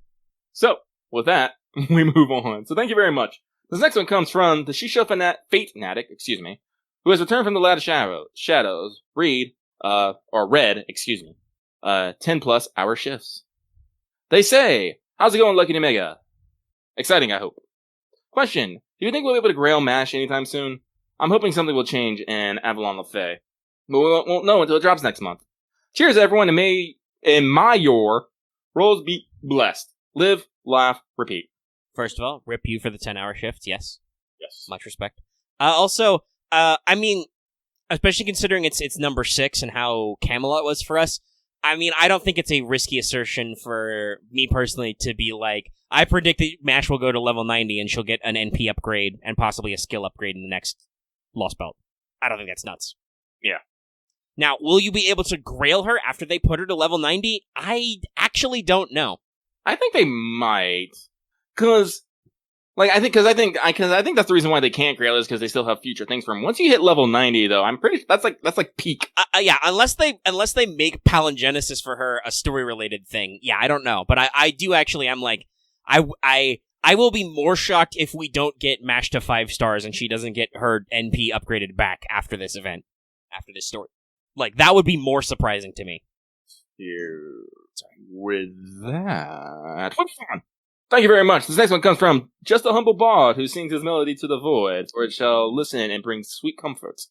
I think I know. As I keep bumping this, is because I'm at an oblique angle so I can watch the stream. I can't listen to it. I'm just watching the words that come on screen, but I have my head, so I'm just that much closer to bonking my mic. Yeah, I do that a lot when I move my head around. It's like, oh, my headphones are at exactly mic bonking height. Yep. Oh, they're showing the new hub city right now. Nice. But they say, Dear Lord of Absolution, Omega, and Master of Distilled Chaos, Lucky. It's distilled. After finishing Case Files, I only have one question for you. Will Waver's second MP that they bring up ever be used again? From Simp for the Little British Smug Team. That's right. After the Revolutionary War, all Brits have to hide their tea. Little Brit. To answer your question, I don't fucking know. Like, I don't think so. Not necessarily. Like, for one, this implies that Waver needs to be in a fucking other story, and that he needs to be in a situation where the conditions are right for him to use his MP. Like, fuck, I didn't even know he had a second MP until Case Files. I was like, oh, okay. Yeah, I don't even remember if it's mentioned in his base profile. I'm pretty sure it's been in his materials profile, which would have been very early because he was the only 5-star caster at launch. But yeah, it's been very unknown for a long time, and they finally decided to pay it off in Case Files. So, oh shit, that reminds me. Case Files would argue the climax for that. What's up? Did you order the art book? Pre-order it? No. You didn't? Okay. Well, fuck it. Let me pull up this order because there's actually one of Takeuchi's the art book collections is coming. Oh yeah, that over. one. Yeah. Yeah, I pre-ordered it. Let me check my orders here real quick. It's like his history of whatever. It's the Fate book. Let's see. Oh yeah, Fate: Return to Avalon. Takeuchi Takashi's artworks from Fate Moon. It just has not been released yet. They don't even have a date for it. Oh wait, no, they do. November 2nd, 2021. Mm-hmm. Yeah, celebrating 15 years of Takeuchi Takashi's work. Fate: Return to Avalon. So anyway, that's out. It's like $44 right now. $45. Get it. Support art books. Tell them we want more. Omega mentioning math maybe reminded me of that. Alrighty. So, with that out of the way, we move on. This next one comes from SakuraFan07, who says, "Hey, Lucky Omega, long-time listener, since LB1 pregame." Wow, that is a long time. First-time commenter. Don't be afraid, we don't bite. Or do we? I don't know. Probably depends on the day. I love your work and hope things are well. Keep up the good work, and I look forward to the LB4 pregame, among other event pregames in the future. Stay safe, stay well, and may your roles in the future be blessed. Well, thank you. You're kind, and I love you. Yep. Thumbs up. I was gonna say good for you, but then I had to yawn in the middle. Oh no. I bite when they don't follow mailbag rules. Yes, this is true. This next one comes from Secret Casino King Bun Bun, who says, "Playing the memory event got me thinking back to when I started the game and the misconceptions I had." Yeah, it's kind of like this whole event is about memory. What was the bigger, oh, that's what that means, y'all had when starting out? For me, it was for the first 2 months playing the games. I thought people just said use rainbow apples. They meant some sort of unreleased new apple that was only in JP and not Sandquartz. Hope you're both doing well. I can understand why you would think that, yes. Super special. Yeah, I'm trying to think. I think there were a couple of slang terms that, like, when we first started, I wasn't very clear on. I know for ourselves, we have definitely gone back and forth about what does being spooked actually mean. I'm trying to think. What's a good... Yeah, I don't know. The rainbow apple thing, I think, is one that somebody probably explained it to me sooner than, like, the thing they talked about with 2 months, but that was definitely a weird one. I can't really necessarily say. I mean, if I have been floored by some slang or some misconception that I have, I can't recall it off the top of my head. Yeah, it's been almost 4 years now, right? Mm-hmm. So I can't remember. There were definitely some things that, like, bamboozled us early. You may or may not be able to go back in our archive because, I don't know, we've been recording us talking about playing this game since it launched, so you could probably go check with past Lucky and Omega. Well, you can probably go on about, you can probably poke fun at Past Lucky and his inability to speak names, which still happens, unfortunately. But, future Lucky and Omega don't remember that shit anymore. No. But thank you very much. We move on. This next one comes from the guy who will not be swayed by other banners, who says, "Hello, Lucky and Omega. I want to know a little bit more on Counter Guardians. Are Emiya Alter, Emiya Kichu, Okita Alter, and Fujino the only Counter Guardians that the Counter Force uses? No. Because I thought that other servants are called in by the Counter Force in Singularities. Yes. Thanks for the great work, and Lucky, you know you the man. I am not the man. Screw you. You the man. Okay. No, he's the guy. But Mega, you're about to say something. Oh no, I answer their questions in the middle because that's how I roll sometimes. So I got very snippy. Are they the only Counter Guardians? No. No. Are the servants called by the Counter Force? Yes. Becoming a Counter Guardian means making a very specific pact with the world, or the world, like scooping up, like Fujino and arguably even Shiki. But no, they are not the only Counter Guardians. There's Tosaka, for instance. Well, honestly, any servant can be called in by the Counter Force. Yes. Specifically, Counter Guardians means making a pact with the world, but no, those aren't the only, 6 or whatever. So yeah, no, it's more than that. Because the thing is that the Counter Force and the Throne are plugged into the same place. So yeah, that answers that. And we move on. This next one comes from, I'm Melvin. I have killed Steve and replaced him on this account. Kneel before my edgy attitude, spiky hair, and British accent. No. Hey, Lucky Omega, hope you bullied Barbatos to your heart's content. I personally emptied 50 gapples for the raid. Ended up farming him 260 times since I wanted to farm a couple of Hearty quests later this month. My question is to you, Dante Alighieri, Sun Wukong, and Yagyu Jubei. This is like fuck, marry, kill. I don't like it. Yeah, this is fuck, marry, kill. I don't know if I want to do fuck, marry, kill. Also, but I mean, you guys should also know my answer would be Dante, and Dante. Like, it's not that hard. I'm a huge sucker for the Inferno. Anyway. Honestly, it'd have to be fucking Dante and fucking Virgil. They'd have to be just a fucking floating ghost, man. Because, honestly, Dante by himself is kind of useless. He just kind of wanders around and laments about shit. Unless they make him a rock star. Oh, that'd be pretty cool. But no, my answer would be, like, I'm not even gonna, like, I'm not gonna do fucking, well, okay, I'll read this. But they say, first pick comes out of the 5-star this year, second comes out the following year, and the third is banned forever. Never to make it in-game. Who do you pick? Well, I'm not following your playing games. I'm just gonna say, I just want Sun Wukong in-game, just because I think it'd be funny. Mm. And it's great. And he does have a character. And also can be a she if he feels like it. Yeah. It's great. But no, I'm not playing this game of consigning people to the void. No. But they say, hope you have a relaxing week ahead of you. You have just upped my tension by like 3%. I will have a relaxing week without this question in it. Let's see. P.S. is Charisma on DW's hit list. Find out in our next installment of Strengthening Quest Part 14. P.S. Zeus, those are... I don't think we need to worry about that first bit. We're not going to find out. We can already see them coming. Yeah, no, they are destroying them. We're gonna fix weak ass charismas. Yeah, we are. And tactics. PS Vita. PS2, yeah. Yes, this is an elaborate Yu-Gi-Oh! The Abridged series reference. I wish a fluffy week ahead. This is too long. This is too many PSs. What is this? You need to roll that back. Oh, it's a fucking card. Virgil, Rockstar of the Burning Abyss. Yeah, I don't know if this was original in Japan or not, but Burning Abyss there's actually a Yu-Gi-Oh! Archetype which is just Dante's Inferno. That's pretty baller. It's got Dante, it's got Virgil, it's got Beatrice in it. Beatrice is the really broken one, and that's the one the Japanese made, so you can make your comments about everything there. But yeah, Dante and Ghost Beatrice would be perfect. Well, actually, no, just put them all together. In the plot of the Divine Comedy, Beatrice does in fact do a lot of things, because Dante is actually fucking useless. Yeah, like, thank you, OSP, for actually explaining that, and just made me realize, no, fucking Dante's kind of useless. Shout out to Virgil and Beatrice for just being Virgil's not really all-powerful, but he knows shit. I mean, Virgil definitely yells at, like, Gorgons and Harpies and the Minotaur and shit. He's just like, get the fuck out, this guy's on a job. And Dante is constantly swooning and fainting. It's very funny. OSP does, in fact, have a whole video series summarizing the Divine Comedy, by the way. You should check it out. It's great. Oh, no, that's how his servants to be. He's actually Dante himself is quite useless, but he has the spirits of fucking Virgil and Beatrice to help him out with fucking everything. Ah, that's perfect. I love it. Alright. Anyway, we're moving on. So thank you very much. The next one comes from Dave Lord E. Zabasid. I don't know how to say that. I'm not going to apologize either. Fuck you.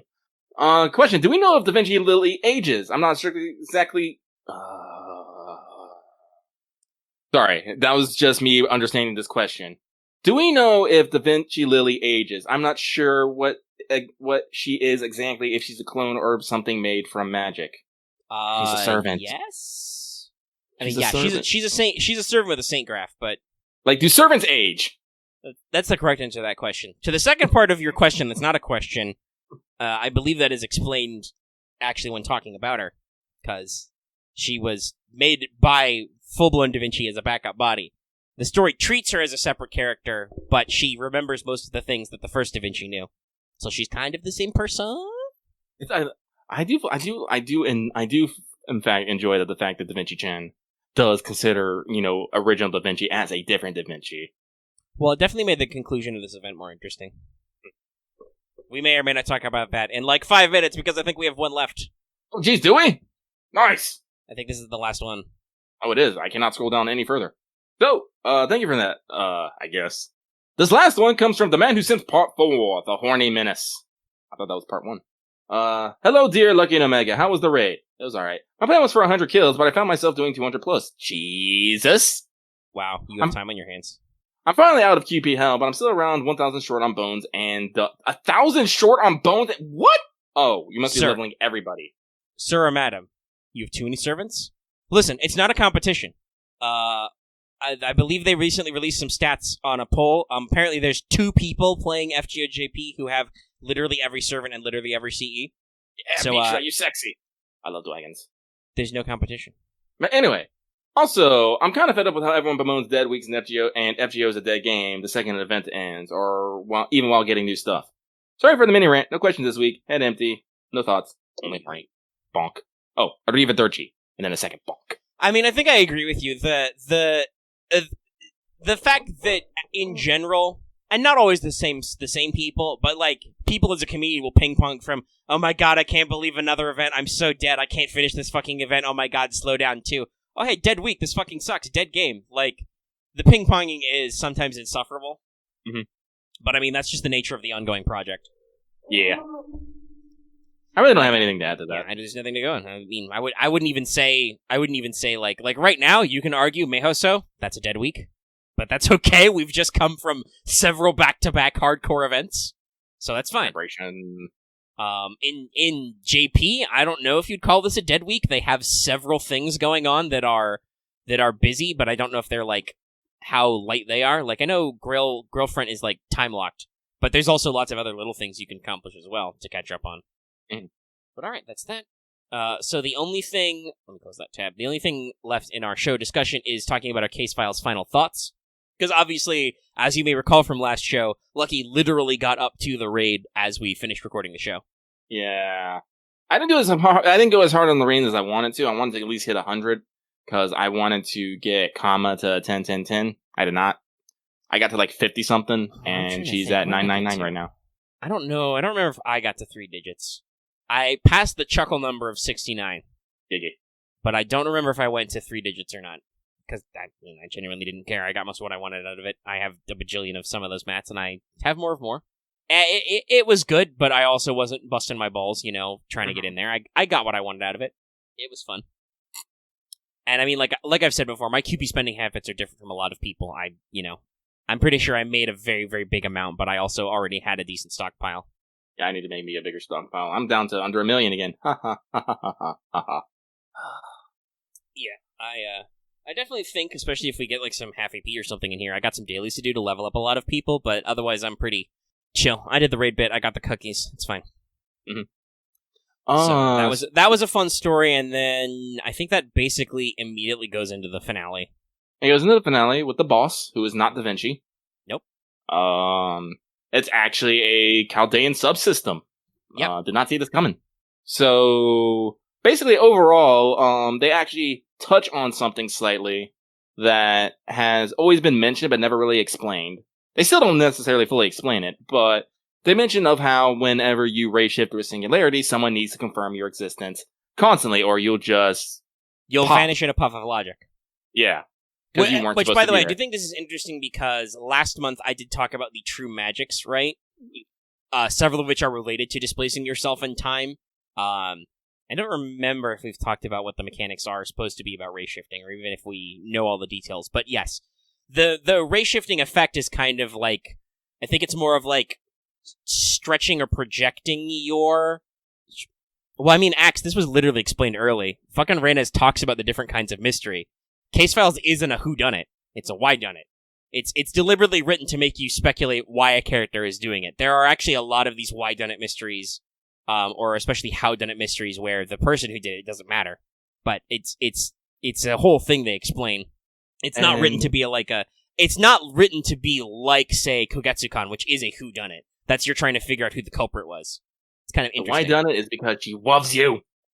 Yeah, well, Nemosyne. I believe that's probably how it's pronounced by the... Yeah, because it's the same root as mnemonic. Oh, okay, yeah, that's true. So I think it's Nemosyne. You don't pronounce the M, I'm pretty sure. But I might be wrong. But that's how people taught me to pronounce mnemonic, so it's the same root.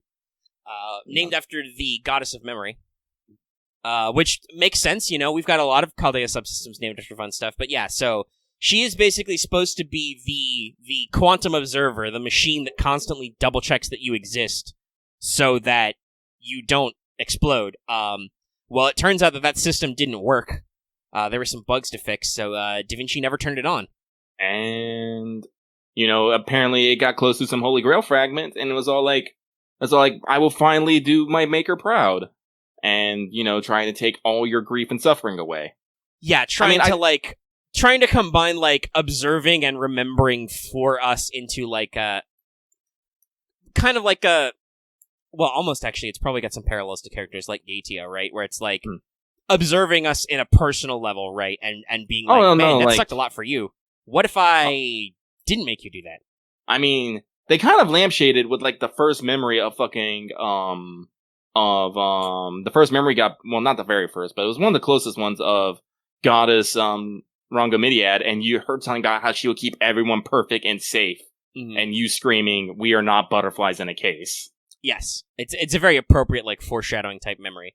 Another memory, which I was wondering if it was the one you were going to bring up, but this is a much later one, but the flashback you have when you get shifted to Time Temple. Oh, yeah. You have that moment of thinking about the demon pillars and human suffering. So it's very thematic. Almost it is like very thematic. Almost like it's an event that's all about remembering part 1. Yeah. And honestly, like, they really hit that button hard. Like, God, like, cause, like, to think about it, we have been playing this game for, like, 4 years. Yeah. No, it's a long time. We've done a lot of shit. Yeah. Like, if anything, I appreciate Case Files for just making me sit back and go, whoa. Yeah, no, it's a really well written and handled event as far as, like, flashing back and those memory touches go. Namasane is a interesting villain because she's not really trying to harm us. She's actually doing what she thinks will help us, but it won't, because as Rena says, listen, if you lose those memories, you're gonna be looking for them. Every character we've met who's had their memory altered has been really cut up about it. It's the kind of thing where, like, just because something is gone doesn't mean that its absence isn't noticed. And we were actually talking about this last week, about how the people we are made by the actions and the memories we have. So, to like fundamentally mess with that is to basically mess with our character as is. So it's like, ooh. Yes, but to basically, you as you are right now you are, like, right this moment, you are basically a slice. You're like a strip of a piece of film in the movie that is your entire life leading up to this point, right? Right. So, obviously, at certain slices, you may not think you're a good person, or maybe you've been better or worse, but, like, who you are right now is a culmination of all the stuff that happened before in the present. And then, you go to the next frame and you're already a different person. It's a lot of complex, high-level thought stuff that goes in. It's very interesting. It is very interesting. I also like that even though that's part of her motivation, they also throw in a second motivation that Namasane is also just upset that her creator is dead and she never got acknowledged. Yeah. A very human-like motivation, I want to say. Mm-hmm. Everyone wants to be useful. Yeah. And it's... Well, again, this is very interesting. Like I said, I totally chowed down on all of the part 1 of Naruto. It's very interesting to think about this kind of, like, seeking the acknowledgement and the reason of your existence, right? This is a theme that kind of comes and goes as Naruto goes on, but it's definitely very strong in the first part, is this idea of being acknowledged by others. And it's something that Namasane really wanted. She really wanted to be acknowledged by her creator as, like, because she was never activated. She was never able to fulfill her original purpose, so she's like, what if I make my own purpose? And then, will I make you proud? And then it's kind of like, well, you lost that opportunity. Yeah. And... Go ahead. Well, no, keep finishing your thought, because I'm like... Well, I was going to say, and I think it's interesting that at the climax, even when you repair communication, she still can't get that conclusion because, as we talked about just earlier, small DaVinci doesn't really think of herself or treat herself like she's the same person. Like, she treats herself as a whole new instance of DaVinci. And so, she's just like, yeah, no, I can't give you the closure you want. Like, we should be able to come into an understanding because we're similar, but I can't offer you that closure. Yeah. I guess this will lead into my next point. I am a little sad that we did not, as we say in the biz, flip the system back onto our side and maybe use another thing. Because that's one of those weird things about collabs is they're not necessarily canon. And that is those things, but, like, I'm sorry, I'm lucky. I am super emotive, And the fact that, this little system that just wanted to be the best that she could and didn't is, just gone, it kills me a little bit. It does. Yeah, we don't even get to, like... I mean, that's kind of implied, but it's the effect of seeing Yi's NP. She sees a Phantom Da Vinci and presumably gets a head pat. And though I do want to say, as far as we know, the system does still exist because it was backed up to Shadow Border and uploaded into Novum Chaldea. Yeah, so it's that's definitely something that's kind of missing from the postscript, right? Yeah, because what we see at the end of the event is, like I said, the Shadow Da Vinci thing, and then our actual postscript is, oh hey, for some reason Gray tagged along. Yeah, and I kind of also feel this because you find out that the mysterious people talking at the beginning of the event was actually Dr. Roman and Da Vinci talking about how the system wasn't complete, so they're going to leave it to the future. And the future came, and we're just all like, bonk, no, and just kept going. So I'm just a little like, Yeah, and who knows, maybe it'll come back? I hope it comes back. It seems like one of those notes that's almost too important to ignore. And by the way, I want to throw out there, it's not like collabs can't go in main interludes, guys. It is true. Honestly, Case Files, more I think about, Case Files really does kind of explain a fair bit. I don't know if I necessarily call it canon, but it could be. Yeah, I think the bare bones of most events are canon, but they're definitely they're treated more fluid than other stuff because unlike permanent story chapters, they're fleeting, right? It's why main interlude got introduced because they realized, oh shit, some of these event stories are actually important parts of the character arcs, Mm-hmm. Well, who knows? Maybe they'll bring it back. Also, by the way, shout out to that boss fight. By which I mean not shout out to the actual boss fight mechanics. Man, the fucking buff strip on NP is rude. Please never do that again. Please no. That was rough. I had to redo that fight. However, I gotta say, shout out to Nemosine's enormous sprite. That was very funny to suplex over and over again. Because in case you guys didn't do that, no, her whole sprite is that entire machine that goes down. I forgot Kama's MP. I did that, so yeah, that was just skin sucked up into Kama's arm. I was like, oh yeah, no, Kama for the win. Kama was very clutch in that in the real version of that boss fight. Bless. Oh, they're talking about people going to Garlemald. Samsara, Kama, thank you. I knew there was a Sara in the second. I just and then the music plays. Yes. Actually, didn't Redrop just do some new Kama recently? I think he did. Probably. Redrop always doing stuff. Redrop knows what he's about or they're about. Oh, by the way, that actually just mentions, I think somebody brought this up in the comments. Apparently, there are a couple of tracks from the Case Files anime. They are only the tracks that were used in the episode 0. Which makes sense, because that was the only bit that was out. So they did actually use some of their OST that did appear. Something like that. You're implying that Lucky's not using the full-blown Kama. Not going full-blown space Kama. I know what I'm about. I shot many, many space lasers at the memory robot. God damn, I didn't need more single target assassins, but man, Kama is such a modern servant. It's not even funny sometimes. I'm glad I have her. I will be glad to roll with multiple MPs next on the OQ rerun. Oh, but let's see here. Other thoughts. Overall, the memory quests were funny. I think the hardest ones for me anyway, was absolutely the 2v2 tag match. That was still sucked butts. Even throwing a JALTER in there, that was just... Yeah, no, it hurts. Like I said, I only got 9 through 91, 91 missions, because like I said, just those last few missions, I'm just like, I don't want to deal with this. Yeah, I will say, 60 at least isn't a ludicrous number, but because you can't increase the spawn rate, it's definitely a thing where, no, you have to run this quest X times. Yeah, and usually it's 10, 12 times, because usually there's 5 in a fucking map, so minimum you have to run each of them 12 times. I'm just I don't want to, and it's unfortunate because in a lot of those cases, you can't really double up on those missions already. You've already done the other missions to do them. The only thing I was able to double up on was, while hunting machines, which was a separate quest, but is in several nodes, I had to beat Saber-class servants, so I fought the Kato Danzo one again.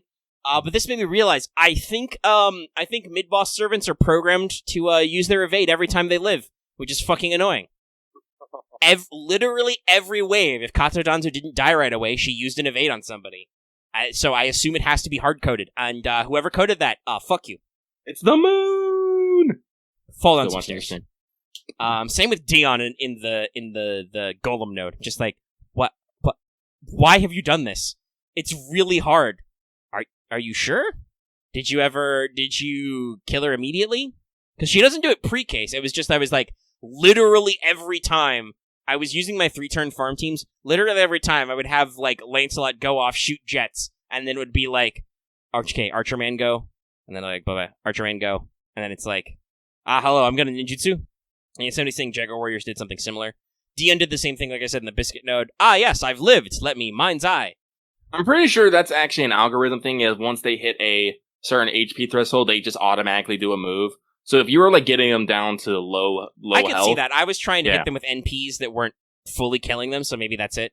But yeah, that's because just, that's a very frustrating thing for high speed farming. Oh yeah, no, totally. But that's how a lot of things. So that's why like a lot of servants don't pop their guts until they're actually low level. Because if they just had a random, a lot of servants also don't waste their NP. Like some of them do, but most of them don't waste their NP steroids. Yeah, so that's what's an unfortunate thing. But yeah, no, you just proc the fucking. Hey, it's time to use the. Does anybody who's a bonus servant on this even have like Pierce Invul or Sure Hit? Not that I was using bonus servants at that point. I was full blown just using my 3-turn farming team. But like, yeah, I don't even know. Does Gray have something? Does Gray have a Pierce Invul? Not that I would use her against a Saber node. I think both of these nodes were full of Sabers or Lancers or something, so it's not like it was a big deal. But does Gray have a Pierce? Moriarty has a Pierce. Oh, God, am I going to waste a Moriarty? That's the thing, though. Am I going to waste a Moriarty NP in Wave 2? I know, Axe, you said it already. You don't need to over-clarify. I have to apologize. I am the man with 3 K-scopes. I just put whatever the fuck I want in there and just go burr. Oh, I know. Send me shout out to people who, for raid stuff, had, like, whatchamacallit, Raikou with K-scope on their support setup. That was great for farming after the raid was done, because I was just like, yes, let me just hard swap to your max K-scope Raikou and just immediately NP wave the boss. That'll work. Actually, but yeah, doing the raids, like I said, I subscribe to my art theory, so I was actually running double Tamamo. Thank you to everyone out there who actually did put a Tamamo on their support list. I super appreciate you guys. But it does make me vibrate slightly for Castoria, so I can just fucking art memes all by myself. That team will never die. Pierce. None of those nodes were on Assassins, but I did use Da Vinci when I was farming the Steam node. No, it's Lucky Forever Independent. Well, yeah, when you can double up on that other stuff. But, yeah. No, that was... I'm glad you got it to work. I know you were tuning that still. Yeah, so, yeah, no, once, Yes, Axe, yes, there is. I don't know where you're going with this. Yeah. Axe, I think you're typing one of those things that you think sounds cool to you, but nobody wants to hear. And like I said, like, I am fiercely, and I put emphasis on this, fiercely independent. I know what's up. This is why I don't try to boss Lucky around. And that's why Lucky will just sometimes just do a bunch of stuff without telling anybody. I appreciate that you at least got you have the sense to know where to stop. Like you talked about this in the post where you're like, I'm like, I looked at stage VCs, we could probably do that, but also I could see Omega just being like, nah, I already got it how I want it. Which by the way is absolutely correct, because I also looked into stages and I'm like, we've already figured out a system for this. I don't know if I actually want to like fuck with anything. We may or may not in the future, but like that's the moment, right? Where we're like, That and I love the hilarity that because you made your own secret club channel, we just now have a gaming section which is all secret club channels. Yeah, I love it. Find out more about that maybe in What's Up. But yeah, so the raid was cool. I already talked about my strat. I'm sorry, I just realized fucking Final Fantasy 14 has fucking cute, adorable moon rabbits. Shit, no, I was gonna take a screenshot. Damn it! Give it back! Oh wait, no, it's a stream, I can just go back. You could just scrub back, yes. Oh, they have the Mega Sisters from fucking 10 in here now. Ooh, interesting. Hang on. I know 14 started doing a lot of just like mashup with whatever shit. Like I know they included a lot of look at these, Suna. They included a lot of like 12 content because of Evilly stuff. I know they even went so far as to do near stuff. Like it's pretty cool. You just know that when 16 comes out, they're gonna have a massive push for that in 14 because it's by the same director. That'll be funny. Anyway, let's see. Are we... do we have much more to say? Like, we both talked about our raid strats. I already explained my raid strat last time. Yeah, no. It was Kentucky Double Merlin Gopher. Yeah, mine was Vlad double Talamo waiver. Plug suit, then I assume. Hmm? I said plug suit, then I assume. Yep. Yeah, works pretty good. Waiver was also in my comp. Yeah, I appreciate that the raid boss was like one level, right? It was just 500k. It's a lot easier to figure that out. Like my Kentucky's on the NP1. It was pretty easy to still make it work. Because unfortunately, in a lot of previous designs, there was a lot of heavy emphasis on extra NP levels for making things work, and I'm glad we're kind of moving away from that. Oh shit! They say also coming in fucking this version. Oh no. But yeah, no, I think that's really everything about Case Files. It was a good event. I hope it gets that rerun soon. I hope it gets that rerun. Also, like saying this about collab new class sealer, higher stage, 5 new role quest lines. Oh, that's nice. This is something I want. I hope they someday like revisit these. I don't want to necessarily say plot lines, but these stories. Like, like have a Case Files 2, have a Prisma 2. Maybe not necessarily. There's definitely some follow-up for some of these in the collabs that they could work with. And for stuff like Case Files and Prisma, there's future content. Prisma's had a couple of movies. They got another one coming out, for instance. Case Files, obviously, we don't know if they're going to do more anime, but I hope they do because they haven't adapted like half the volumes. But also, Case Files has a sequel series coming out as well, Adventures of El Meloy, which they could further comment on. Like, there's a lot of open-ended stuff in here, and I agree with you, Lucky. I wouldn't mind if some of these collab stuff became a little more seasonal, a little more regular, Yeah. That was something that I think we've talked about, and I bet it sounds like you're about to mention. That's something we've always praised about the Liz trilogy. Like how that evolved every year until it kind of like concluded at Mecha Liz. And even then didn't conclude because it still showed up at fucking Oniland. Yeah, they still brought it back for an extra like hint at Onilands. Yeah. So like, yeah, no, there's that kind of like ongoing story building is important. And it's something that a lot of events don't have. Play-Doh has a design in that fucking weird spin-off OVA they did. Yeah, where they have the mitochondria Eve and fucking Diogenes. Yeah, Grappler Play-Doh. Yeah. Yeah, I don't think we didn't get it in the Idol event. I'm deeply disappointed. We did get Liz's hat as a command code though. Listen, they know what we want. They'll get to it eventually. Eventually. Buffs. Oof. They're rolling out buffs. They're rolling out costumes. We'll get there. But no, I think that's everything I have to say. Yeah. No, I think I got most of my thoughts. It's really cool. It's good. I don't remember that Tyranno King. If there was, you're going to track that down. He's saying that is there a thing about bringing Halloween back? Don't know. I do believe there was something said, like in an interview or something, but there's nothing hard confirmed. I wouldn't be shocked. You take a couple years off with Saber Wars 2, and then with they used Guda Guda in that time slot, basically. If they got some new ideas, definitely wouldn't say no to the extra welfare every year. Mm-hmm. Not that we're hurting, They started off this year strong with Big Tengu. So yeah, we'll see how it goes. Did Waltz didn't have a welfare though. Yeah, Waltz did. Oh, I'm done. I'm fucking dumb. I forgot about Mysterious Idol. Welfare Foreigner. We can scratch that off the bingo card, Lucky. Yeah, no, I'm dumb. Lucky's dumb, y'all. Now we just need Welfare Avenger. Coming soon? Yeah, we're doing good. We're doing good. Yeah. Also, I just want to say, with the way the Camelot thing is going, I'm strongly predicting that we're gonna get those. We're gonna get the summer costumes for the remaining nights this year. That sounds about right. I could totally see that happening. That seems like what we're going for. This year's really big on the Camelot meta. Double Cha-Cha. That'd be great. Yeah, okay. He's down for that. That'd be fine. Anyway, as you said, I think we're out of extra Case File stuff. Usually we like to linger, but Lucky is already distracted by stuff, and like I said, I can go do other shit. I don't mind. We've at least in Raw, we've crossed the 2-hour mark. And guys, it's not like you have a lot of grinding to do this week. Can you even listen to the show and also play Meihousou? Please don't actually read. This seems really interesting. Mm-hmm. Don't distract yourself. Focus all your attention.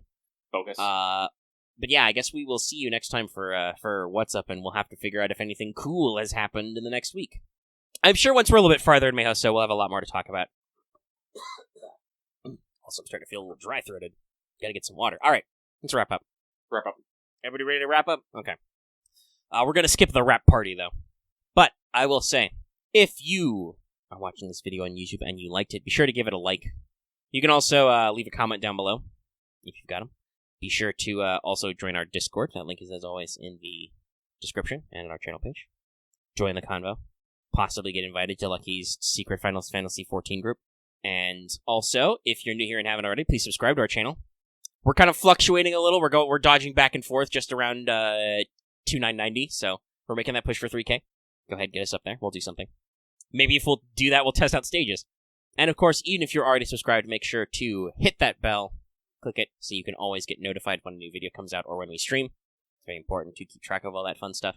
And you can also join our memberships. Get access to special emotes and other fun stuff. And of course, like I said at the front of the show, you can consider supporting us on Patreon. You can get access to this episodes early in audio format for as little as $1 a month or $10 a year. And lots of other goodies at higher levels. Super cool. Super cool. Next week, I don't know what the hell we'll be talking about, but I assume Meihousou will have stuff for us to talk about. We'll probably go ahead and do Fanservice Friday. I believe that technically, it's got like a day left on the poll. I'm pretty sure it's going to be Red Riding Hood, but I'll double check. It's been a little bit. But, we're just going to keep our eyes on the prize and our ears to the ground for what's coming up next. And like I said, there should probably be something that overlaps with the second week, because for some reason they give us like 2 weeks to complete all the story-only nodes. It's a little weird. Oh, yeah, no. Goddamn, rip Timlin. 0. I'll shoehorn that in someday. Someday. You'll like it, or I'll make you like it. But yeah, Red Hood is blowing it up at like 77%. Jesus. You've got no time left. Basically, if you're listening to this as a patron and can vote and haven't already, that's the only time. Do it right now, otherwise you're going to miss it. Because we're rapidly running out of days. But we'll probably do that next week, and we'll see you back for more fun stuff. Fun stuff. Like if that Merlin costume comes out, that'll probably be big news. Big news. Ears. All right. Well, goodbye, everybody. Be sure to tune in for more stuff. We'll talk to you later. I'm gonna go play Final Fantasy now and watch stream. Bye. Faux bomb. Pow.